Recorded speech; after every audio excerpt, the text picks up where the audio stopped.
بسم اللہ الرحمن الرحیم وشرط سماع كل واحد منهما لفظ الآخر وحضور حرين أو حر وحرتين خلافا للشافعي إذ عنده لا يصح إلا بشهادة الرجال۔ صاحب کتاب یہاں پر شرائط نکاح کو بیان کرتے ہیں، فرماتے ہیں کہ نکاح کے انعقاد کے لیے عاقدین میں سے ہر ایک کا دوسرے کی بات کو، دوسرے کے لفظوں کو سننا یہ شرط ہے۔ عاقدین جو ایجاب و قبول کر رہے ہیں ان کا سننا ایک دوسرے کے الفاظ کو، لڑکی کہے نکحتک، میں نے تجھ سے نکاح کر لیا، اور لڑکا کہے قبلت، میں نے قبول کیا، ایک دوسرے کے لفظوں کو سنتے ہوں، یہ سننا شرط ہے۔ سننا شرط ہے،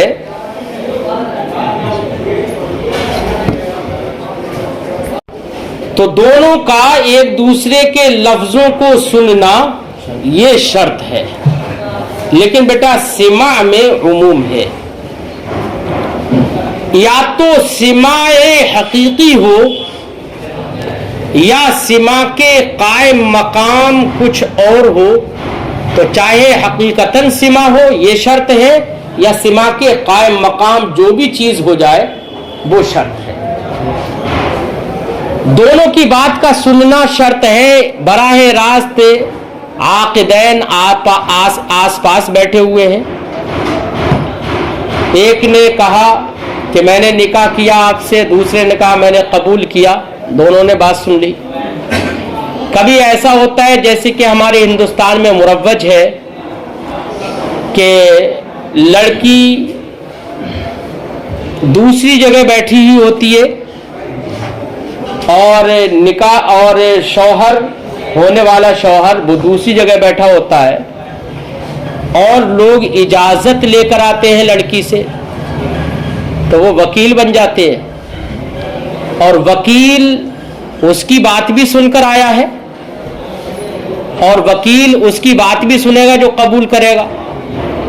تو یہاں پر وکیل نے دونوں کی باتوں کو سن لیا، اور میں نے کہا تھا کہ باب نکاح میں سارے احکام راجع ہوتے ہیں عاقدین کی جانب، تو اگرچہ سنا یہاں پر وکیل نے ہے، لیکن در حقیقت یہ سننا کس کا کہا جائے گا؟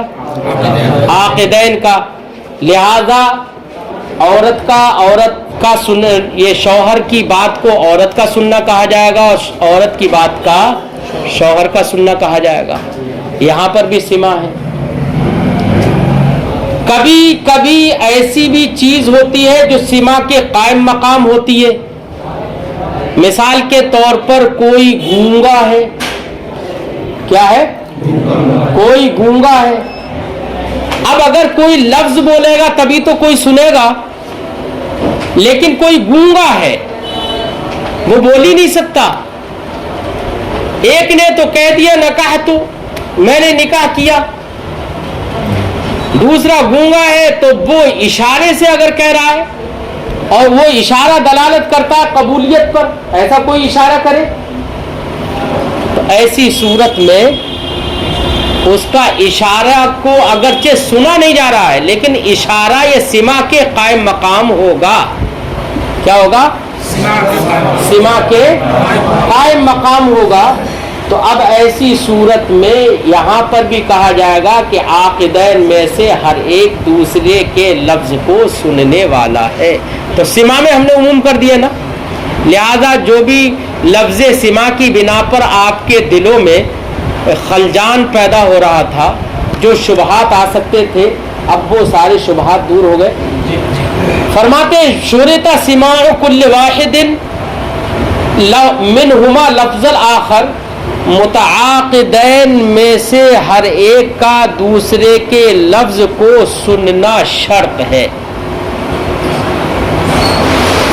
اچھا سنے گا کیوں؟ یہ سننا شرط ہمارے فقہا نے کیوں لگایا، کیوں کہا کہ سننا شرط ہے؟ تو سننا اس لیے شرط ہے کہ وہ قبول بھی کر رہا ہے نہیں کر رہا ہے. پتہ چلا اس نے تو کہا تھا نکاح تو میں نے نکاح کیا، اس نے کہا ما قبل تو، اور اس نے سنا ہی نہیں تھا تو نکاح نہیں ہوا نا، اس نے قبول ہی نہیں کیا. اور اس نے سنا نہیں، اس نے سوچا ارے قبول ہو گیا نکاح ہو گیا اب رہ رہے ہیں ایک ساتھ. بات سمجھائی نہیں؟ تو احتمال ہے نا اس چیز کا، اس لیے سننا شرط لگا دیا.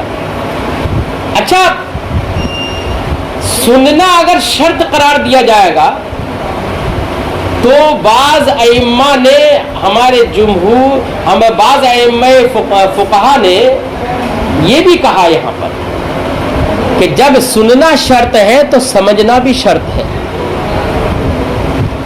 کیونکہ میری گفتگو سے آپ نے سمجھ لیا کہ ہو سکتا ہے اس نے ما قبل تو کہہ دیا ہو تب نکاح ہوگا، نہیں ہوگا کیونکہ اس نے قبول ہی نہیں کیا. اچھا اگر کسی شخص نے قبل تو یا ما قبل تو کسی دوسری زبان میں کہہ دیا، مثال کے طور پر آپ عالم ہیں اور آپ نے نکاح کیا، آپ جس سے نکاح کرنے جا رہے ہیں وہ بھی عالمہ ہے، عالمہ عین سے ہی عالمہ ہے نا، تو وہ تو عربی جانتی ہوگی. اب گواہ بھی موجود ہے. اب اگر آپ نے اس سے کہا نکاح تو، اس نے کہا قبل تو، دونوں نے ایک دوسرے کی بات کو سمجھ لیا نا، نکاح ہو گیا. لیکن آپ کا نکاح عالمہ عین والی عالمہ سے نہیں ہوا، عالمہ سے ہو گیا، حمزے والی عالمہ سے ہے. اب اس سے تو آپ کہہ رہے ہیں قبل تو ہے، آپ نے کہا نکاح تو، اب وہ نکاح تو سمجھ ہی نہیں رہی ہے. بس وہ تو یہ سمجھ رہی ہے کہ انعقاد یہاں پر مجلس نکاح ہے تو شاید اس نے نکاح کے لیے کہا ہوگا، یہی سمجھ رہی ہے نا. لیکن آپ نے نکاحتوں کے بجائے ما نکاحتوں کہہ دیا، وہ تو یہی سمجھ رہی ہے نکاح ہو گیا. اب وہ مطلب تو سمجھ نہیں رہی ہے، تو اب کیا کریں گے؟ یہاں تو نکاح ہی نہیں ہوگا پھر، کیونکہ مطلب نہیں سمجھ رہی ہے. اس لیے یہ بھی بعض علماء نے شرط قرار دیا ہے کہ ایک دوسرے کی بات کو سنے بھی اور ایک دوسرے کی بات کا مطلب بھی سمجھے. یہ بھی بعض علماء نے شرط قرار دیا ہے نا. لیکن جمہور فقہا نے سمجھنے کو شرط قرار نہیں دیا. وہ یہ کہتے ہیں کہ اتنا، اب آج کے زمانے میں تو بالخصوص، پہلے زمانے میں تو آسان بھی تھا، لیکن آج کے زمانے میں تو بالخصوص اتنا پیسہ خرچ ہو رہا ہے. ساری تیاریاں، سالوں سے تیاریاں کر کے مجلس نکاح میں پہنچے تو متصور نہیں ہے کہ لاکھوں پہ پانی پھیر دے، ہے نا، متصور نہیں ہے، ایسا ہو ہی نہیں سکتا.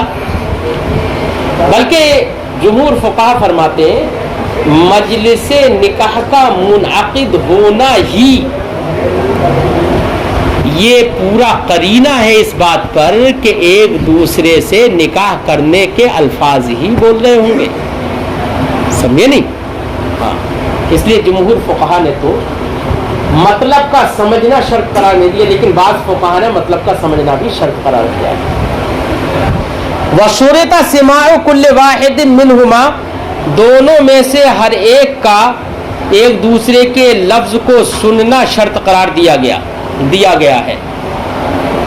وَحُضُورُ حُرَّيْنِ، ایسی شرط قرار دیا گیا ہے دو آزاد مردوں کا حاضر ہونا. احناف کے نزدیک دو آزاد مرد ہوں یا ایک آزاد مرد اور دو آزاد عورتیں ہوں تو ان سے بھی نکاح ہو جاتا ہے, یعنی عورتیں بھی اگر ہوں تو نکاح منعقد ہو جائے گا. بات سمجھ آئی؟ یہ احناف کے نزدیک ہے. امام شافعی علیہ رحمت و رضوان یہ فرماتے ہیں کہ مردوں کی موجودگی ہی میں, یعنی گواہ جو دونوں ہوں وہ مرد ہی ہوں, مردوں کی موجودگی ہی میں نکاح منعقد ہوگا. اگر مرد نہیں ہے, دو عورتیں ہیں, ایک ہی مرد ہے, تو ایسی صورت میں نکاح کا انعقاد امام شافعی کے نزدیک نہیں ہوگا. اس کی وجہ کیا ہے؟ اس کی وجہ یہ ہے کہ حدیث پاک میں ہے, نبی کریم صلی اللہ علیہ وسلم نے ارشاد فرمایا لا نکاح الا بولی و شاہدین عدل. سرکار نے فرمایا کہ نکاح نہیں ہوگا مگر ولی سے اور دو باعدل گواہوں سے. امام شافعی فرماتے ہیں کہ شاہدین نے کہا ہے. کیا فرمایا سرکار نے؟ شاہدین مذکر کا صیغہ ہے, اور مذکر کے صیغہ جب ہے تو اس لیے مذکروں کا ہونا ہی شرط ہے. سمجھے؟ ہاں. احناف فرماتے ہیں کہ ایسے تو مذکر کے صیغے تو بہت ساری جگہ پر ہے. یا ایھا الذین آمنوا اذا قمتم الی الصلاۃ فاغسلوا وجوہکم وایدیکم الی المرافق. ارے سب میں مذکر کے صیغے ہیں نہیں, تو پھر عورت پر کیوں واجب قرار دیتے ہو؟ ارے بات سمجھائی نہیں آئی؟ احناف یہ فرماتے ہیں کہ مذکر کا جو ذکر ہے وہ شرافت کی بنا پر ہے, اور رجال قوامون علی النساء کے قبیل سے ہے. ٹھیک ہے, اس کے ساتھ میں عورتیں بھی شامل ہیں. ہاں, عورتیں ناقصات العقل والدین ہوتی ہیں, تو ناقصات العقل ہونے کی وجہ سے احناف نے کہا کہ دو عورتیں ہوں تاکہ ایک دوسرے کو یاد دلا دیں, اور ایک مرد. سمجھے نہیں؟ اس لیے دو عورتوں کو کہا کہ دو عورتیں ناقص ہونے کی وجہ سے ایک مرد کے تو برابر ہو ہی جائیں گی ہے. اور قرآن پاک میں بھی ایک جگہ فرمایا گیا ہے گواہ بنانے کے سلسلے میں کہ دو مرد ہوں یا دو عورتیں ایک مرد ہوں. قرآن پاک میں بھی ہے نا, آیت کریمہ پڑھنا ذرا. فاستشہدوا شہیدین من رجالکم شہیدین من رجالکم فإن لم یکونا رجلین فرجل وامرأتان. اگر دو مرد نہ ہوں تو ایک مرد دو عورتیں ہو جائیں. یہ تو قرآن نے بھی فرمایا. اس لیے احناف نے کہا کہ ایک مرد اور دو عورتوں کی موجودگی میں بھی نکاح ہو جائے گا. فرماتے وحضور حرین, دو آزاد. اب حرین کی بھی قید لگا دی ہے, غلام کی نہیں. غلام گواہ نہیں بن سکتا. کیوں؟ وجہ اس کی اس لیے کہ غلام کو خود اپنے اوپر ولایت نہیں ہوتی ہے, تو وہ دوسرے کی گواہ کا ولی کیسے بن جائے گا؟ دوسرے کا بھی ولی نہیں بنے گا, لہذا وہ گواہ نہیں بن سکتا, کیونکہ شہادت باب ولایت سے ہے. ٹھیک ہے نا؟ تو فرماتے ہیں کہ اس لیے غلام حرین کہہ کر غلاموں کو خارج کر دیا. او حرن و حرتین خلافا للشافعی, امام شافعی کا اختلاف ہے. اذ عنده لا یصح الا بشہادت الرجال. تفصیلی گفتگو ہم کر چکے. مکلفین مسلمین سامعین معا, دونوں گواہ ایسے ہوں کہ جو دونوں مکلف ہوں. کیوں مکلف کیوں ہوں؟ اس لیے کہ بیٹا اگر غیر مکلف ہے, بچہ ہے, تو اس کی گواہی میں نکاح منعقد نہیں ہو سکتا. کیوں؟ اس لیے کہ بچے کو خود اپنے اوپر ولایت حاصل نہیں ہے. تصرف اپنے معاملات میں نہیں کر سکتا وہ، اور یہاں تو دوسرے کے معاملے میں گواہ بنے گا. تو جو اپنے اوپر اپنے معاملات میں تصرف نہیں کر سکتا، تصرف کا مالک نہیں ہے، تو دوسرے کے معاملے میں کیسے دخل اندازی کر سکتا ہے؟ دوسرے کے معاملے میں کیسے وہ صحیح سے صحیح بات کہہ سکتا ہے؟ ارے بچے کو اپنے معاملات میں تصرف کا حق اس لیے نہیں ہے کہ وہ غلطیاں کر دے گا، اس لیے ولی کی طرف احکام راجع ہوں گے، اور یہاں گواہ بنا دیں گے تو اگر ثبوت کرنے کی ضرورت پڑ گئی تب بچہ کیا کرے گا؟ اس لیے مکلف ہونا یہ بھی شرط ہے کہ دونوں گواہ مکلف ہوں. مسلمین، دونوں گواہ مسلمان بھی ہوں، گواہ مسلمان بھی ہو. کیوں؟ اس لیے کہ قرآن پاک میں اللہ نے ارشاد فرمایا لن یجعل اللہ للکافرین علی المسلمین سبیلا. یہی ہے نا؟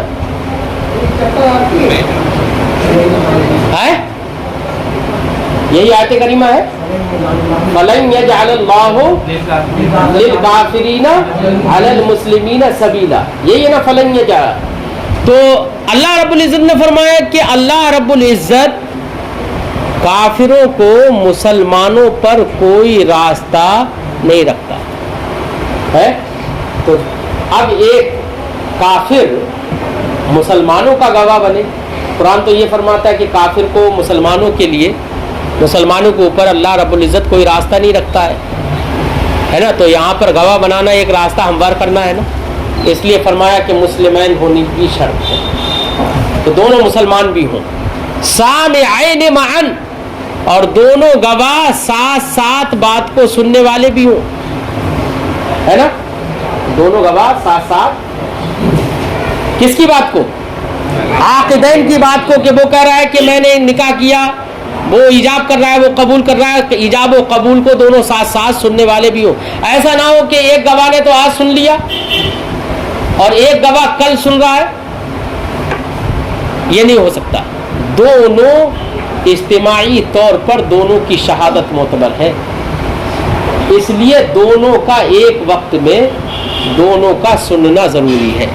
فرماتے سامعین معا لفظہما، دونوں ساتھ ساتھ دونوں کی باتیں سنیں. فلا یصح ان سمعا متفرقین، تو اب صحیح نہیں ہوگا نکاح اگر دونوں نے الگ الگ سنا. الگ الگ کی صورت بتانے، کما اذا نکح بحضور واحد، مثال کے طور پر عاقدین نے نکاح کیا کسی ایک گواہ کی موجودگی میں، پہلے ایک گواہ کی موجودگی میں کیا، ثم غابا، پھر یہ گواہ غائب ہو گیا، وحضر آخر، اور دوسرا گواہ پھر حاضر ہوا، پھر ان کی موجودگی میں بھی، اس گواہ کی موجودگی میں ان دونوں نے اپنے عقد کے کلمات کا اعادہ کر دیا. فاعادہ، تو عاقدین نے اعادہ کر دیا بحضور، اس کی موجودگی میں، تو ایسی صورت میں نکاح صحیح نہیں ہوگا. ٹھیک ہے، بلکہ دونوں مردوں کی، دونوں گواہوں کے اجتماع کے ساتھ ایک شہادت ہے نا. اچھا، شہادت گواہ ہونے کے بارے میں نبی کریم نے فرمایا لا نکاح الا بشہود، نکاح نہیں ہوگا مگر گواہوں کے ہی ذریعے. یہ کیوں اتنی تاکید کیوں؟ یہ زور اس لیے دیا گیا گواہی میں،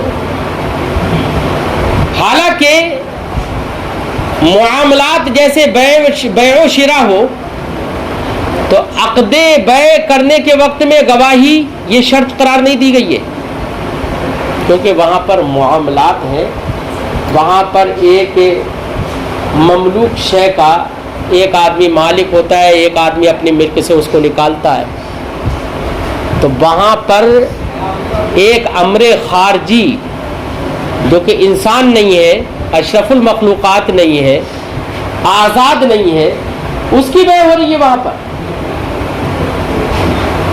اس کی بیع ہو رہی ہے. تو وہاں پر اتنا مسئلہ اہم نہیں ہے، یہاں پر تو ایک آزاد عورت کو دوسرے کی عورت کے وضع کو دوسرے کی ملکیت میں دیا جا رہا ہے، جبکہ عقل یہ کہتی ہے کہ جزو انسانی سے استفادہ اور تمتع جائز نہیں ہے نا۔ تو جب افزائش نسل انسانی کے خاطر خلاف قیاس خلاف عقل جو چیز جائز ہو تو اس کو بڑی احتیاط اس میں برتنے کی ضرورت ہے۔ اس لیے شہادت کو یہاں پر شرط قرار دیا گیا ہے۔ اچھا، یہاں پر صاحب کتاب نے فرمایا سامعین معن، اس پر تو گفتگو کر دی ہم نے کہ ساتھ ساتھ سنے دونوں، لیکن کوئی اگر ایسے گواہ ہوں جو سنتے ہی نہ ہوں تو اسی سے سمجھ میں آ گیا کہ ایسے لوگ گواہ نہیں بن سکتے جو سنتے ہی نہ ہوں، لہذا بہرے ہوں تو بہروں کو گواہ نہیں بنایا جا سکتا۔ کیوں؟ وہ جب سنیں گے ہی نہیں، سننا شرط ہے۔ بہرے تو نہیں ہو تو سننے والے، لیکن سو رہے ہوں ہے کیا؟ سو رہے ہوں، سونے والے لوگوں کی موجودگی میں آپ نے نکاح کر لیا تو نکاح صحیح نہیں ہوگا۔ کیوں؟ وہ سن ہی نہیں رہے، لہذا جو نہیں سن سکتے ان کی، یا سن بھی سکتا ہے سو بھی نہیں رہا ہے لیکن اس وقت اس کا ذہن حاضر ہی نہیں ہے نا، سو بھی نہیں رہا ہے مگر ذہن حاضر نہیں ہے۔ کبھی کبھی ایسا ہوتا ہے نا کہ ہمارا ذہن پورا کسی ایک کام پہ لگا ہوا ہے، اب ایسے وقت میں دو لوگ آئے اور اس نے ایک نے کہا میں نے نکاح کے، دوسرے نے کہا میں نے قبول کیا، میری تو ہمارے تو ذہن ہی اس کی طرف نہیں تھا، یہ کیا کہہ رہے ہیں؟ ایسی صورت میں بھی نکاح صحیح نہیں ہوگا۔ مطلب یہ ہوا کہ سننے والے یہ سنے کہ ہاں یہ نکاح کے ایجاب و قبول ہو رہا ہے، یہ سنے، ٹھیک ہے نا، لہذا نکاح ایسی صورت میں نہیں ہوگا۔ شریعت نے مفاسد کا دروازہ ہی بند کر دیا، ورنہ تو کتنے لوگ اس فساد کے زمانے میں اتنے آتے، کہہ دیتے کہ ہم نے تو نکاح کر لیا تھا، کس کی موجودگی ہے، کسی کا بھی نام لے دیا فلاں کی موجودگی میں، اس سے پوچھا جاتا تو وہ کہتا مجھے تو نہیں پتا ہے۔ ارے لڑکے لڑکی کہتے ہیں ارے ان کو پتہ نہیں ہے، اصل میں یہ دوسرے کام میں مصروف تھے، ان کی موجودگی میں تو ہم نے نکاح کیا تھا، ہے نا، یہ تو سو رہے تھے اس وقت میں۔ تو بہت سارے دروازے فساد کے کھل جاتے ہیں۔ شریعت اسلامیہ نے مفاسد کا دروازہ ہی بند کر دیا، اتنی شرطیں لگا دی، اتنی احتیاط برتی۔ ارے گونگے ہوں، اندھے ہوں، لیکن سننے والے ہوں تو نکاح صحیح ہو جائے گا۔ کیوں؟ اس لیے کہ اندھا ہوگا تو وہ زبان سے تو کہہ دے گا، بیٹا بتانے والا بھی تو کوئی ہوگا، ہے کوئی نہ کوئی تو بتانے والا ہوگا، اور وہ اس اندھے کو مجلس نکاح میں لے کر جایا جا رہا ہے تو بھی اسے نہیں پتا ہوگا کہ میں مجلس نکاح میں جا رہا ہوں۔ اس لیے اگر گونگا ہے وہ لکھ کے گواہی دے سکتا ہے، اندھا ہے وہ بول کر گواہی دے سکتا ہے اگرچہ دیکھ نہیں رہا ہے، سمجھے نہیں؟ نہیں، جہاں پر بات کو وہ ان کے ایجاب و قبول کو سمجھ ہی نہیں پا رہا ہے تو ان کی موجودگی میں نکاح نہیں ہوگا۔ فرماتے ہیں وَصَحَّ عِنْدَ فَاسِقَيْنِ، اور نکاح صحیح ہو جائے گا دو فاسقوں کی موجودگی میں، فاسق موجود ہے نکاح صحیح ہو جائے گا۔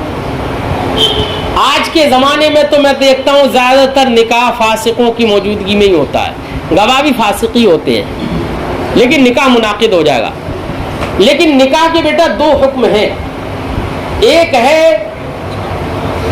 انعقاد نکاح اور ایک ہے اثبات نکاح۔ کیا ہے؟ اور ایک ہے اثبات نکاح۔ انعقاد نکاح تو فاسقوں کی موجودگی میں بھی ہو جائے گا، کیوں؟ اس لیے کہ نکاح نام ہے ایجاب و قبول مع الارتباط کا، اور وہ ایجاب و قبول مع الارتباط فاسقوں کی موجودگی میں بھی ہو سکتا ہے، اس لیے فاسقوں کی موجودگی میں بھی نکاح۔ اچھا، فاسق جو ہے وہ صاحب ولایت ہے، کیا ہے؟ اس کے اندر فسق کی وجہ سے جو کمی آئی ہے وہ کمی ولایت کو ختم نہیں کرے گی، ولایت کو ناقص کر دے گی۔ تو ولایت کاملہ اگرچہ نہیں ہے اس کے اندر، لیکن ولایت ناقصہ تو ہے۔ جب صاحب ولایت ہے وہ ولی ہو سکتا ہے، تو ایسی صورت میں اس کی موجودگی میں نکاح کا انعقاد بھی ہو جائے گا۔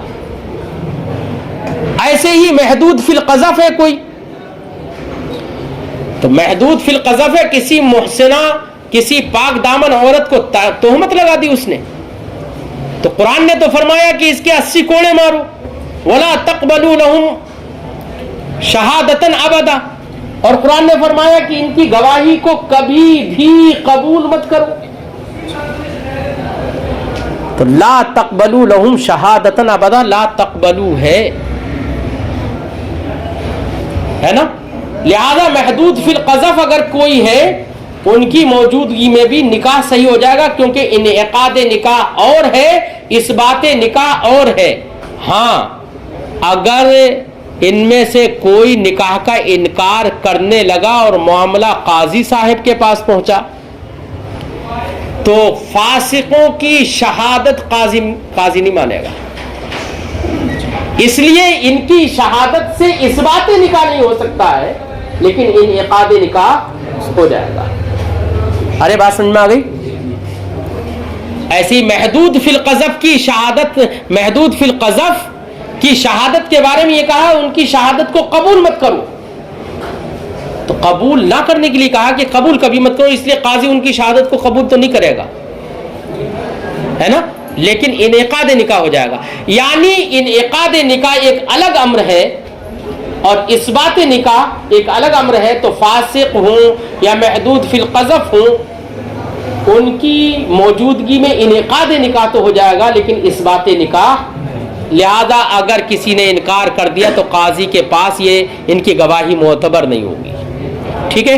اسی لیے صاحب کتاب نے فرمایا صح عند فاسقین، نکاح صحیح ہو جائے گا دو فاسقوں کے پاس موجودگی میں، اور محدودین فی قذف، یا دو محدود فی القذف۔ محدود فی القذف سمجھتے ہو نا؟ تہمت لگا دینے والے لوگ جن پر تہمت کی بنا پر حد جاری ہو گئی ہو اور کہہ دیا گیا ہو کہ ان کے 80 کوڑے مارو، اور ان کے بارے میں فرمایا گیا لا تقبلو، قبول مت کرو، تو قبول کرنے کے منع کیا گیا ہے۔